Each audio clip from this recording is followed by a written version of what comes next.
Audio Jungle.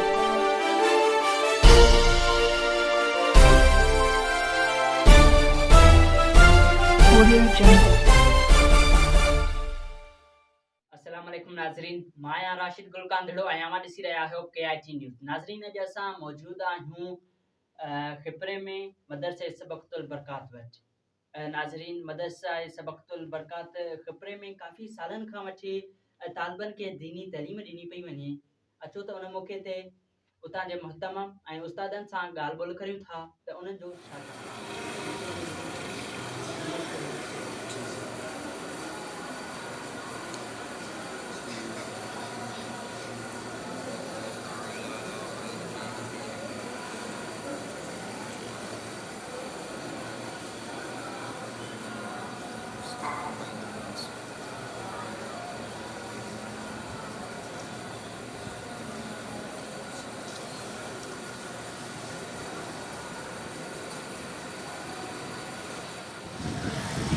बिस्मिल्लाहिर्रहमानिर्रहीम। फ़कीर अता मोहम्मद सिकंदरी नाज़िम आला मदरसो सबक़तुल बरकात खिपरो शाख जामिया राशिदिया पीर जो ॻोठ। हीउ मदरसो 2007 खां बाक़ाइदे जो आगाज़ आहे ऐं तमामु सुठे तरीक़े सां ख़िदमत सिर अंजाम ॾेई रहियो आहे।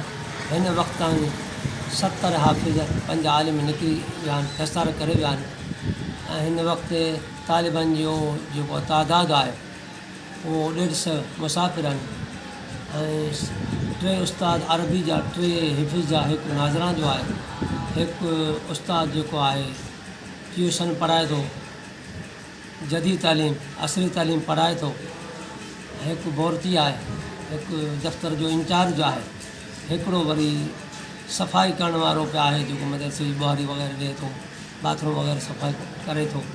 यानी टोटल अमले में 11 माण्हू ऐं तमामु सुठे तरीक़े सां असांजी रिज़ल्ट ऐं पढ़ाई आहे जामिया राशिद जे ब्रांचनि में असांखे सुठी हैसियत सां ॾिसनि था ऐं हिन इदारे जो जेको बि किरदारु आहे या पढ़ाई आहे तमामु सुठी आहे।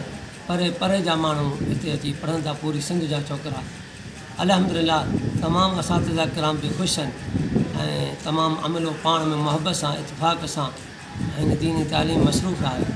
अल्हम्दुलिल्लाह असांखे बि अल्लाह ताला इहा सघ तौफ़ीक़ ॾिनी आहे की साईं इमाम आरिफ़ रोज़दनी रहमतुल्लाह जे निगाह फैज़ सां असांखे अल्लाह साईं मालामाल कयो आहे। असां इहो बि चाहियूं था त असांजे नस्ल दर नस्ल खे इहो फैज़ ऐं इहो सबक़ ऐं इहो दर्स नसीब थिए।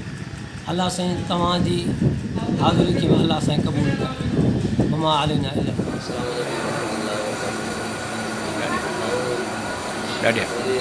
सिकंदरी दरगाह शरीफ को फारिग थियल मदरसा सबक़तुल बरकात में 1.5 साल खां वठी ख़िदमत करे रहियो आहियां।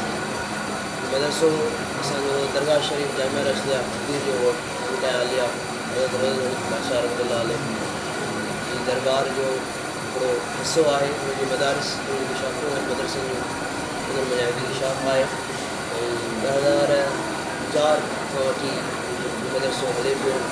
बाक़ाइदा अल्हम्दुलिल्लाह हिते कमु थिए पियो।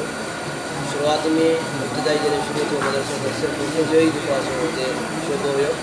उन खां बाद में कुझु सालनि खां बाद में हिते दर्स निज़ामी जो कमु शुरू थियो ऐं सालो साल हाफ़िज़ मदरसे में फारिग थींदा आहिनि। कॾहिं 5 हूंदा आहिनि, कॾहिं 8।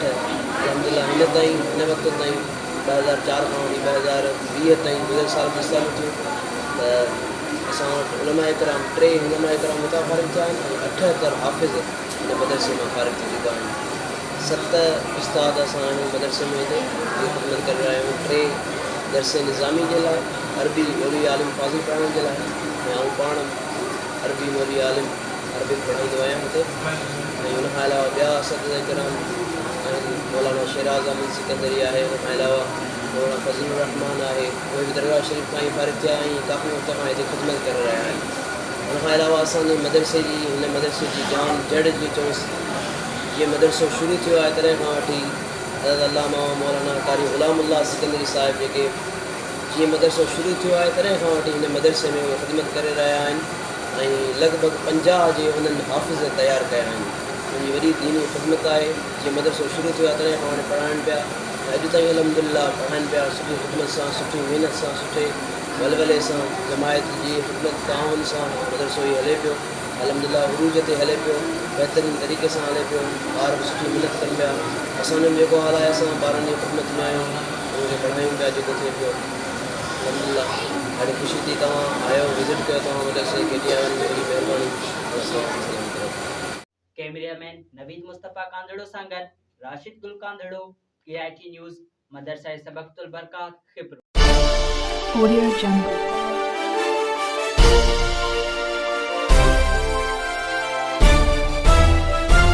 Audio Jungle.